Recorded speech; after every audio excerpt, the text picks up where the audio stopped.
Playoffs, but you've seen the last couple of years the progression of a young team getting to that next level.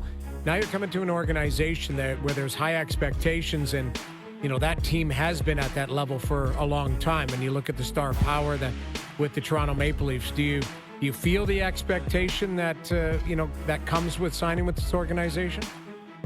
Yeah, definitely. And I think anytime you play for a big market, Toronto, Montreal, there's expectations that come with that, and the sort of responsibility that when you put that sweater on and you go on the ice, you have a responsibility to play as hard as you can and give everything you got. And it's about winning at the end of the day and bringing a cup back to your city. And I think that's something I'm ready for and just excited for. You've had a few tilts with Ryan Reeves over your tenure in the league. What's it like when you walk into a dressing room and you become a teammate of a guy who you've traded fists with many a time?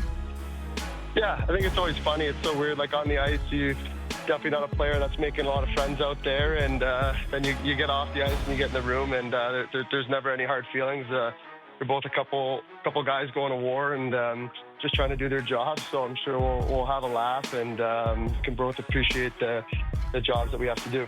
Absolutely. Well, it's going to be fun to have you in camp and in town. Congrats on the deal. Good luck the rest of the summer. We'll do it again soon. Thank you for this.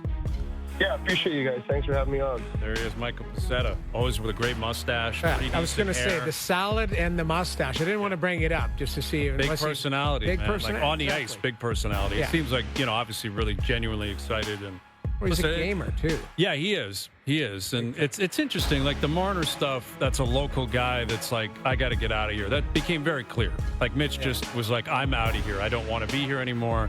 And then, Pezzetta's in a different place in his career, clearly different player, but he's like, just get me there if I can. John Tavares is like, what's it going to take? 4.38? Done. I just want to remain a Leaf. So, Steven Lorentz, same thing. Steven Lorentz, exactly. Give me a 3-year deal, 1.35. I don't want to leave.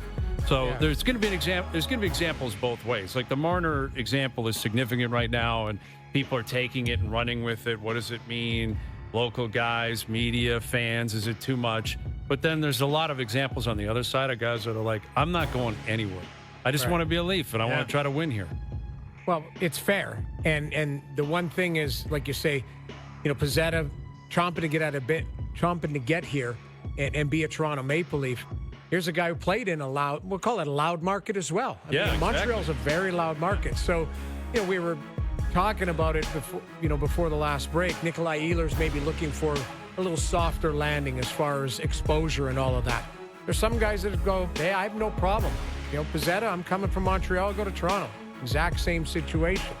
But other guys, maybe their expiration date sounds like Mitch Marner wanted to change. That's Brad Treliving pretty much confirmed it for us. Yeah. He goes to Vegas, you move on from it. The DNA, you brought it up to Tree, the word DNA, it is going to change. Just through osmosis, different players coming in. There's not for lack of better words, the baggage that come with these new players. Nicholas Watt has no idea.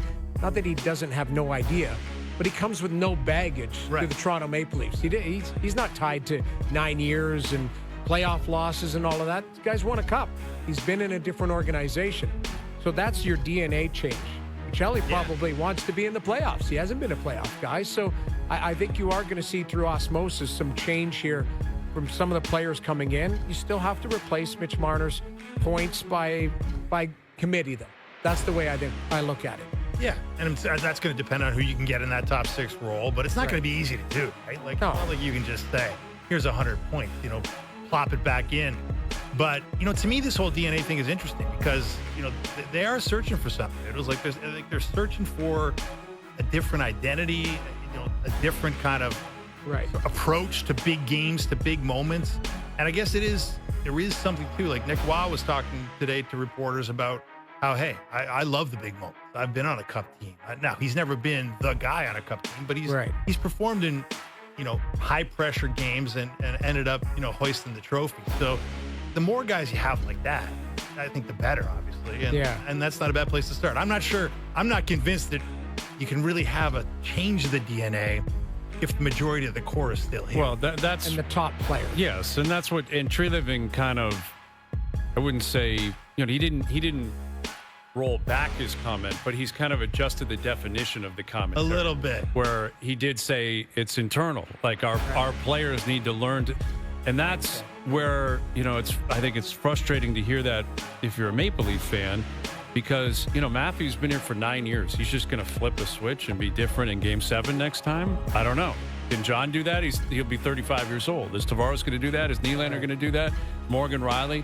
We don't have the answer to that. And there's nothing they can do. They can't put them in a lab and turn them into something different. Well, they've tried. Yeah, they've tried. Brought in, sports psychologists. The highest paid sports psychologist on the planet was here for a while. I mean, they've had a bunch of different people.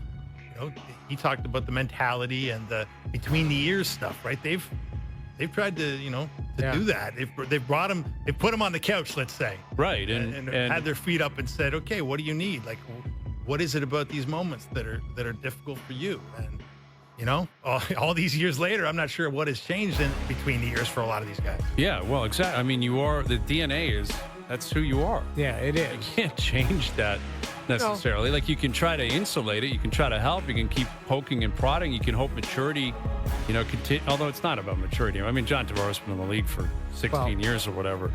But I don't know.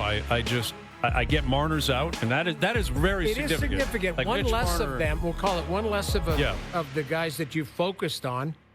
It is significant because if it's not, it's 4. Now you're down to 3. And you mentioned John Tavares being 35. It's really, he was on the outside of that, core 4. It was really core 3. Now it's core 2. Yeah, Austin and Austin and Nylander. Willie. And Willie's he's the biggest case study for me. I know for you it's Austin. For me it's Willie. Because you even see comments from Craig Berube going, yeah, he's a unique guy, and joking around. Hey, you missed that. I saw Berube on a podcast. I don't know if you saw him talking about Willie and saying, I was teasing him, and he went high glove, and the goalie made the save, and he said, well, you didn't play me enough early in the game. Like joking around. He goes, he's a character. I think Willie needs to continue to grow his game in a sense how it translates to the playoffs. Austin, throughout the regular season, we see that he can play on this side of the puck. I call Willie more of an opportunist. He wants to stretch. He wants breakaways, all of that. He's going to have to be in the fight. He might have to adjust his game, continue to adjust his game. And he might not get 45. Maybe he gets 40 next year, but maybe it's a more rounded 40, if you call it. Well, that's what we're really talking about. That's really it's what the physicality, going to the dirtiest areas. Yeah, that's really what it comes down to. And that's again with Mitch Marner, they're going to figure that out in Vegas. He is not that was a big part of, I think, the reaction to Marner as he developed over the years. This is a white collar town who's always loved blue collar players. There is not a further blue collar player in the league than Mitch Marner. Like he has, there's nothing about his game that's blue collar. No, it's not, and that's fine. He's not alone. Like there's a lot of players like that, but come the playoffs, you got to take a hit. You got to throw a hit. You got to go in the front of the net. You got there's certain things that have to happen. And again, now he's out. Okay, he goes to Vegas, but the same thing's going to apply to Willie for sure, and to Austin and whoever else is here. Agreed. All right, Mike Johnson will join us. Darren Dreger will join us. We'll continue to recap what was somewhat of a busy day, but not a crazy day at all. I mean, in the end, a lot of guys, and like Tree Living said, because there was money, a lot of teams just said, I want to keep my guys. Like, I have the money to keep my guys, so I'm going to continue to do that. So we'll get into why that has happened this year and if maybe this is a sign of what could be happening in free agent frenzies of the future. Overdrive continues, TSN 1050 and on TSN 4.